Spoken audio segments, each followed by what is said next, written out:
आज हम लोग समझेंगे निर्देशांक ज्यामिति को, है ना। हम लोग 10th क्लास में एक पढ़ना है कोऑर्डिनेट ज्योमेट्री, उसी को हम लोग थोड़ा प्रारंभिक चीज़ों को समझते हैं, उसके बाद बारी बारी से हर एक चीज़ को समझा लेंगे। तो प्रारंभिक चीज़ों में पहले हम लोगों को तो जानना होता है कि एक कार्टेशियन प्लेन होता है, सरफेस होता है ना। उसको हम लोग समझेंगे हम लोगों को ग्राफ की सहायता से। हम लोग जैसे पढ़ते हैं कि इसको एक्स अक्ष बोलते हैं, एक्स, और इसको एक्स डैश, और ये वाई डैश। कहा जाता है कि जो ग्राफ बना होता है ये दोनों के जो एक ऊर्ध्वाधर रेखा होती है, एक क्षैतिज रेखा होता है। तो क्षैतिज रेखा को हम लोग एक्स अक्ष कहते हैं और ऊर्ध्वाधर रेखा को हम लोग वाई अक्ष कहते हैं।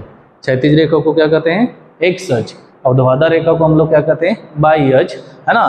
क्षैतिज रेखा जिसको एक्स अक्ष कहते हैं उसको भुज भी कहते हैं। निर्देशांक रूप में जब हम लिखेंगे तो एक्स अक्ष पर जो भी वैल्यू अस्थित होती है उसको हम भुज कहते हैं, और वाई अक्ष पर जो अस्थित होती है उसको हम लोग कोटि कहते हैं।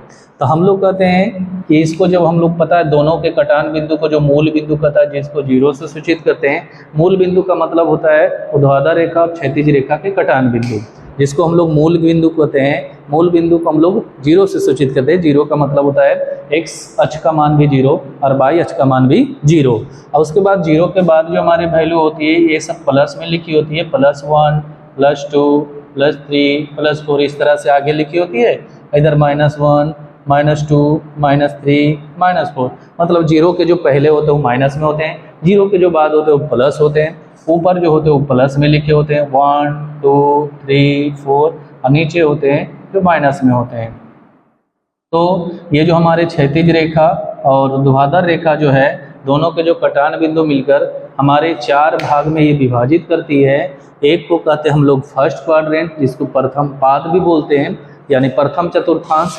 दूसरा को सेकेंड क्वाड्रेंट मतलब द्वितीय चतुर्थांश। तीसरा को थर्ड क्वाड्रेंट मतलब तृतीय चतुर्थांश। और चौथा होता है फोर्थ क्वाड्रेंट मतलब चतुर्थ चतुर्थांश।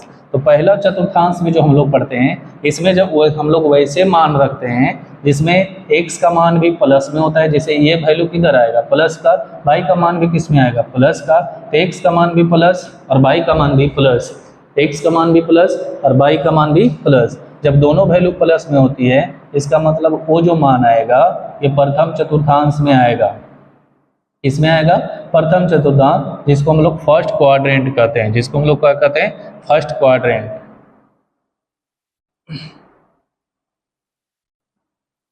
है ना।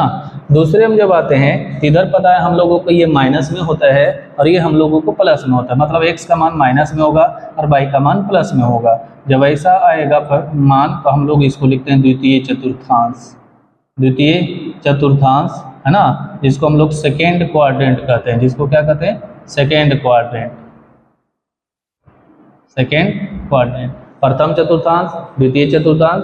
तो हम लोग हमेशा जब निर्देशांक के रूप में लिखते हैं तो पहले x के मान लिखते हैं, उसके बाद y को मान लिखते हैं। तो इसमें x का मान प्लस है और y का मान प्लस है, तो दोनों जब प्लस रहेंगे तो फर्स्ट क्वाड्रेंट कहलाएंगे। जब x माइनस में रहेगा, y प्लस में रहेगा तो सेकेंड क्वाड्रेंट कहलाएंगे। जब तृतीय में आते हैं तो x का मान माइनस में होता है, y का मान भी माइनस में होता है। तो दोनों वैल्यू जब माइनस में होते हैं तो ये जो होते हैं तृतीय चतुर्थांश में होते हैं। तृतीय चतुर्थांश, ठीक है। हम लोग जब जिसको थर्ड क्वाड्रेंट कहते हैं, जिसको क्या कहते हैं? Third quadrant. Third quadrant QUADRANT, है ना।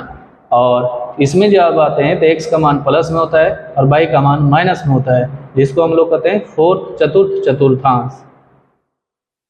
चतुर्थ चतुर्थांश, जिसको हम लोग फोर्थ क्वाड्रेंट कहते हैं। फोर्थ क्वाड्रेंट, है ना। तो जब दोनों वैल्यू प्लस में रहेगी तो प्रथम चतुर्थांश, x प्लस में रहेगा y माइनस में रहेगा तो सेकेंड क्वाड्रेंट।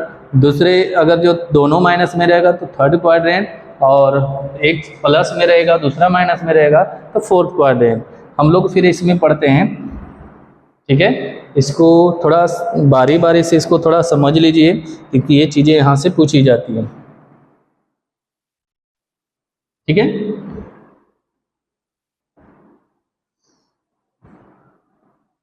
फिर हम लोग इसमें जो पढ़ते हैं हम लोग पढ़ते हैं जो मूल बिंदु का जो निर्देशांक होता है, मूल बिंदु के जो निर्देशांक होते हैं, निर्देशांक का मतलब क्या?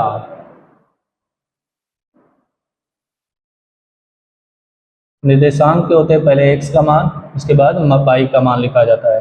अब मूल बिंदु का मतलब x का मान भी 0 और y का मान भी 0 होता है। निर्देशांक जो x और y होते हैं, x मतलब भुज और y मतलब कोटि। तो हम लोग जो x अक्ष को कहते हैं, x अक्ष को ये भुज कहा जाता है। x अक्ष पर जितने बिंदु स्थित होते हैं वो भुज कहलाते हैं।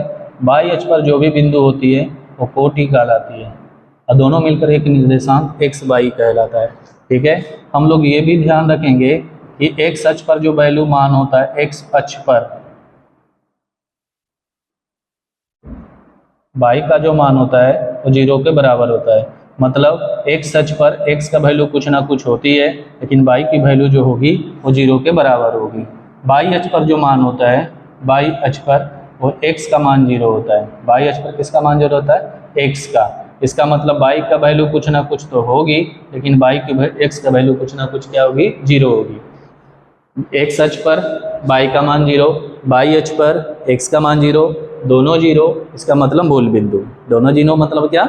मूल बिंदु होते हैं। ठीक है, अब इसको हम थोड़ा क्वेश्चन को देखकर समझते हैं कि हम लोग किस बिंदु पर, किस अक्ष पर होते हैं। ठीक है,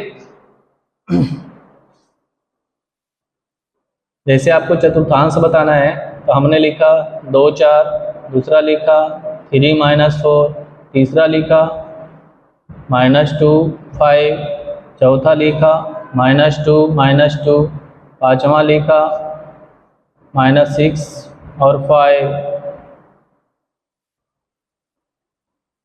छठा लिखा -3 या +3 -2। ठीक है, अब इसको समझते हैं ये किस ये जो निर्देशांक दिया गया बिंदु जो होंगे किस चतुर्थांश में होंगे। हम लोगों को जैसे ये पूछा जाएगा ये किस चतुर्थांश में, तो इसमें पता है x का मान जो 2 है और y का मान जो 4 है, दोनों की वैल्यू दोनों प्लस में है, और दोनों की वैल्यू जब प्लस में होगी तो ये जो मान आएंगे प्रथम चतुर्थांश में आएंगे। इसमें आएंगे प्रथम चतुर्थांश में। दूसरा जो है हम लोगों का x का मान प्लस में है और y का मान माइनस में है। अभी हमने पीछे बताया कि अगर जो x प्लस में हो y माइनस में हो तो इसका मतलब ये जो वैल्यू आएंगे ये चतुर्थ चतुर्थांश में आएंगे। इसमें आएंगे चतुर्थांश, इसमें आएंगे चतुर्थ चतुर्थांश। अगर जो x की वैल्यू माइनस में हो, y के वैल्यू प्लस में हो, इसका मतलब ये जो मान आएंगे ये आपको द्वितीय चतुर्थांश में आएंगे। इसमें आएंगे द्वितीय चतुर्थांश में, है ना। पहले थोड़ा उस पहले वीडियो के जो कुछ भाग हैं हम लोग उसको रोक कर समझ लें, तब थोड़ा इसको बनाने का प्रयास करेंगे। और जब दोनों x का वैल्यू भी माइनस, दोनों का वैल्यू माइनस हो, इसका मतलब ये जो मान आएंगे ये तृतीय चतुर्थांश में आएंगे। किसमें आएंगे? तृतीय चतुर्थांश में। और x का वैल्यू माइनस, y का वैल्यू प्लस हो, इसका मतलब ये भी जो वैल्यू आएंगे ये द्वितीय चतुर्थांश में आएंगे। द्वितीय चतुर्थांश। और x का वैल्यू प्लस और y का वैल्यू माइनस, इसका मतलब ये जो वैल्यू आएंगे ये चतुर्थ चतुर्थांश में आएंगे।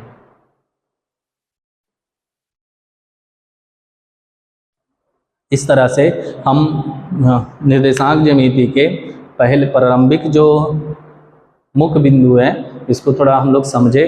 हम लोग आगे की क्लास में धीरे धीरे हर एक पार्ट को समझेंगे और उसको आगे बनाने का प्रयास करेंगे। ठीक है, तो दोनों जब प्लस तो प्रथम चतुर्थांश, x प्लस y माइनस। एक ध्यान रखना है इसमें एक चीज़ ये और, हमने बताया कि एक सच पर जो बिंदु स्थित है उसका भुज कहता है। अगर जो इसी में पूछता कि भुज का मान दो बिंदु 2 और 4 जो इसका भुज बताएं तो भुज का मान 2 होगा, y का मान 4 होगी। इसमें भुज का मान 3 होंगे और y का मान मतलब कोटि का मान -4 होंगे। इसमें भुज का मान 2, कोटि का मान 4, भुज का मान 3, कोटि का मान -4, भुज का मान -2, कोटि का मान 5, भुज का मान -2, कोटि का मान भी -2। इस तरह से हम लोग इसको समझेंगे और इसको आगे बनाएंगे। ठीक है।